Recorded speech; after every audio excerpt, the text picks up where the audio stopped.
Ok, avouez. J'espère que vous allez bien et surtout excusez-moi de faire ma rentrée aussi tard. En effet, j'avais des tas de projets sur lesquels je devais bosser, des cours à commencer, des profs à remplacer, bref, j'ai passé un très bel été. Ah, je te préviens, je suis en forme, il va falloir suivre. Un truc qui m'a souvent marqué quand je dis que mon boulot c'est personal trainer ou même préparateur physique, c'est... Vas-y donc, ça veut dire que tu veux faire des squats à les 5 biatch, wesh.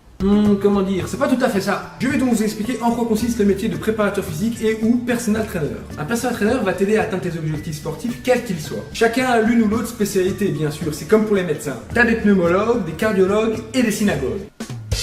Bon, en PT c'est pareil, t'as des spécialistes de pilates, de stretching ou de renforcement musculaire. Moi, ma spécialité c'est la préparation physique. Je vais préparer des athlètes afin qu'ils soient performants pour leurs échéances sportives. À côté de ça, mon intérêt pour les pathologies sportives a fait que je me suis spécialisé plus vers la remise en forme, mais également les maux de dos. Sans oublier la prévention des blessures. Bon, en PT c'est pareil, t'en as qui se disent spécialistes de tout, mais qui sont en fait spécialistes de que dalle. Là, en général, tu les crades tout de suite. Dès que tu leur poses une question un peu plus précise, ils vont l'éviter. La question est comment devenir personal trainer. Moi perso, j'ai fait l'UNIF. 4 années à l'université de Lille et j'ai ensuite rebondi à l'université catholique de Louvain. Cette année, je vais par exemple en plus étudier les pathologies sportives à l'université de Bruxelles. Comme tu peux t'en douter, j'aime apprendre de nouvelles choses. Après, il y a tellement de demandes pour être coach, mais aussi aucune législation en Belgique qui va faire que tu as des organismes privés qui vont proposer des formations un petit peu...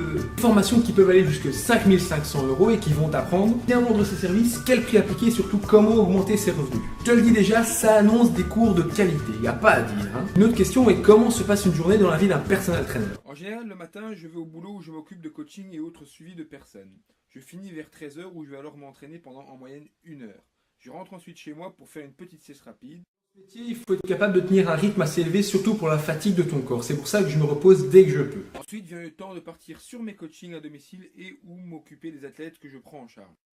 Je ne pouvais pas parler de cette vidéo sans parler des clichés qu'il y a sur le métier. On dit de nous qu'il y a des coachs qui se tapent leurs clientes, ce qui malheureusement n'est pas totalement faux. Mais surtout qu'on est les sergents-chefs qui sont prêts à tout pour vous faire souffrir, ce qui est absolument vrai. On n'ose pas vous le dire, mais on adore vous voir grimacer quand on est en train de vous étirer en fin de séance. Je terminerai en disant que pour moi ce métier est le plus beau métier du monde. Jamais de routine et surtout on n'arrête pas de rencontrer des gens. Au passage, merci à vous d'être toujours plus présents sur ma page Facebook. J'ai un objectif, c'est atteindre 1000 likes avant la fin de l'année, donc s'il vous plaît, n'hésitez pas à partager et à liker la page. C'est peut-être qu'un détail pour vous.